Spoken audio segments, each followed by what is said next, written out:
안녕하세요. 지하철 여행 유튜버 뚜벅이입니다. 오늘 첫 영상이라 굉장히 부끄럽네요. 오늘 첫 여행지는 해와입니다. 오늘 저의 착장은 이렇습니다. 그런데 더 귀여운 애가 지하철을 탔습니다.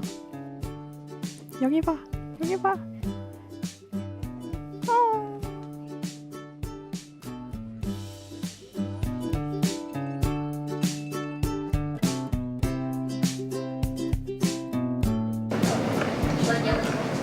어느새 해화역에 도착했는데요.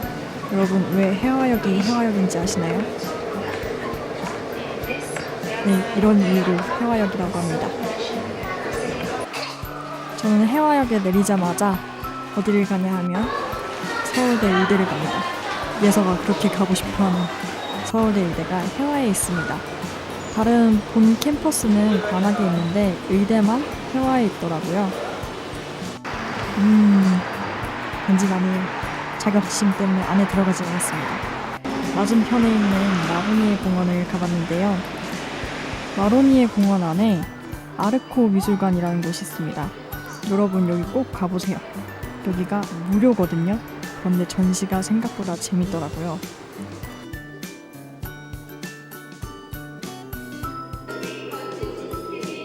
그리고 핵심, 제가 강추하는 대학로 핫플레이스 아르코 미술관 3층인데요. 여기가 무료로 개방된 곳인데 정말 슈퍼도 아늑하고 좋습니다. 애인을 기다릴 때 밖에서 덜덜 떠시면서 기다리지 마시고 이렇게 따뜻한 곳에서 기다려보세요. 안에도 이렇게 여러가지 장소가 구비되어 있습니다. 그런데 이 상황에 카메라 배터리가 다 됐습니다. 그래서 이후에는 아이폰으로 대부분 찍었습니다. 이제 대학로 거리로 갔는데요. 사람들도 굉장히 많더라고요.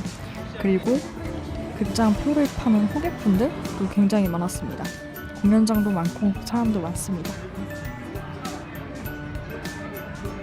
저는 너무 배가 고파서 대학로 맛집에 갑니다.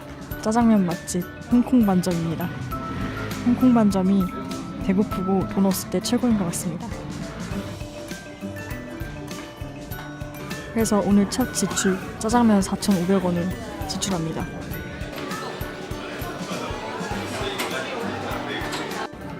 저는 팔이 3개입니다.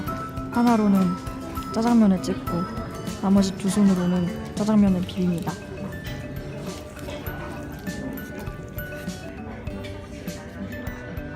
그리고 꼭 가봐야 될 공연장 한 곳, 흑점블루 소극장으로 갔는데요. 이곳이 의미 있는 이유는 김광석 동상이 있기 때문인데요. 김광석 가수가 생전에 이곳에서 공연을 많이 했기 때문입니다. 어떤 날에는 저기 움푹 패인 곳에 소주도 있고 또 꽃도 하나 되어 있기도 하더라고요. 왜 인사를 하는지 모르겠습니다. 대학로 근처에 이렇게 포장마차가 많아요. 저는 그냥 패스합니다. 여기 잘 지키고 있어요? 다음으로 가볼 곳은 정말 의외의 장소인데요. 해화에 왔으면 해화 동주민센터를 가야죠. 오른쪽에 있는데 저는 직진을 하네요. 더 가면 힘들어질 텐데 다시 왔던 길을 돌아와서 다시 해화동 주민센터로 갔습니다. 그런데 제가 갔던 날이 토요일이라서 동주민센터가 문을 닫았습니다. 안에 너무 보고 싶었는데 여기가 의미 있는 이유는 한옥이기 때문에 동주민센터에 이렇게 예쁜 건 처음 본 것 같아요. 그런데 뒷문에 쪽문이 열려있더라고요. 거기로 몰래 소리 나면 안 되지. 깜짝 놀랐습니다. 닫아주고 도둑고양이처럼 살금살금 구경합니다.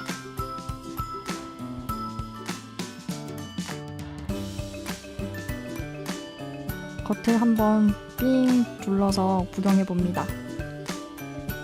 저기 가마솥도 있고 기와장도 있습니다. 이런 동주민센터는 정말 드물 것 같아요. 장독대도 있네요.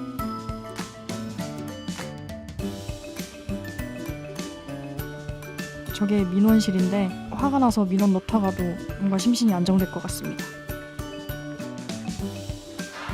그 다음으로 가볼 곳은 동양서림인데요. 동사무소 근처에 있습니다. 동양서림은 정말 오래된 서점인데 얼마 전에 시집 서점 위트앤 시니컬이 위층에 새로 생겼습니다. 서점 감성이 아주 예쁘고 아기자기하고 아늑하고 좋더라고요.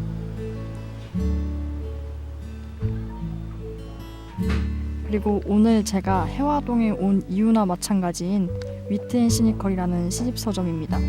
원래 신촌에 있었는데 신촌에 있을 때 제가 굉장히 자주 갔었거든요. 근데 해화동으로 옮기면서 처음 와봤습니다. 이렇게 시집 서점 주인이자 시인인 주인장분께서 친절하게 시집마다 이렇게 설명을 적어 놓으셨습니다. 이렇게 시집을 필사하는 곳도 있고요. 굉장히 감성하죠. 벌써 여러 사람들이 필사를 해놓고 간 모습입니다. 여러 가지 아기자기하고 귀여운 소품들도 함께 팝니다. 제가 이 표제작을 정말 좋아하는데 아직까지 시집을 구비하고 있지는 못했습니다. 그래서 여기 시집 서점 온 김에 구매했습니다.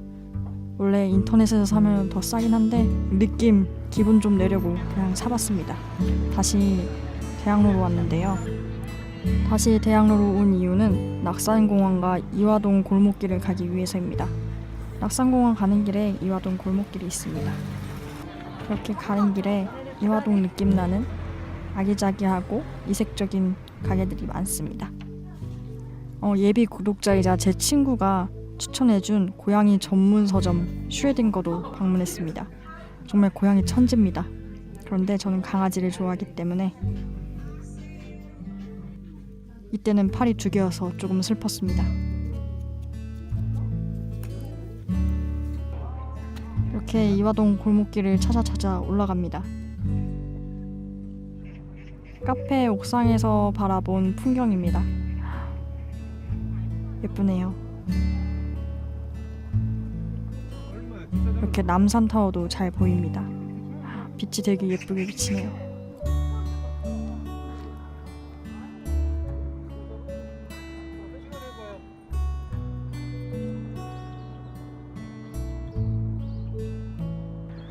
이제 본격적으로 예쁘게 꾸며진 이화동 골목길이 보이는데요.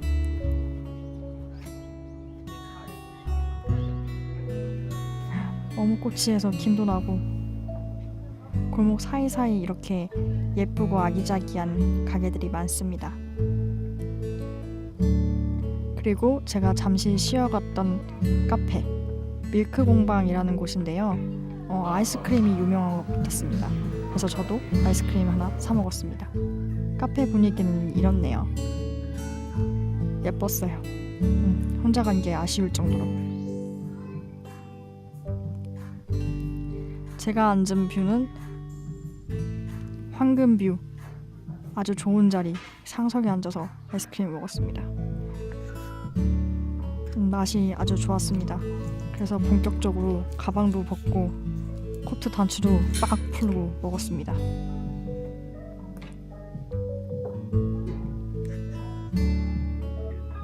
밀크공방에서 협찬 들어오면 좋겠네요. 다시 갈 수 있을까? 이렇게 아이스크림을 먹다 보니 주황빛으로 물드는 시간이 되었습니다. 얼른 걸음을 옮겨서 이화동 골목골목을 조금 더 살펴봅니다. 힘들었어요. 가는 길에 이렇게 상점 안에 강아지도 있고 이렇게 꼭대기까지 올라가다 보면 낙산공원을 알리는 이 성곽이 보입니다. 성곽길 따라 있는 길에도 이렇게 예쁜 가게들이 즐비합니다.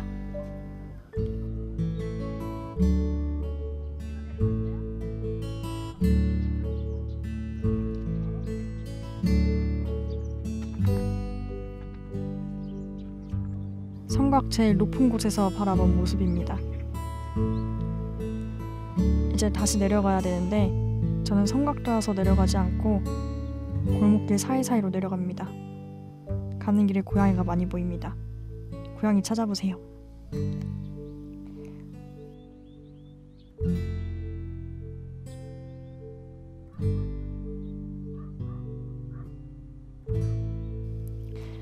이렇게 마을을 따라서 걷다 보니까 생뚱맞게 한성대 입구역까지 가 있었습니다. 그래서 결국에 마을버스를 타고 다시 낙산공원 쪽으로 갔는데요. 버스를 또 방향을 잘못 타서 모든 정거장을 다 거쳤습니다. 다시 낙산공원으로 왔을 때는 노을이 예쁘게 지고 있었습니다.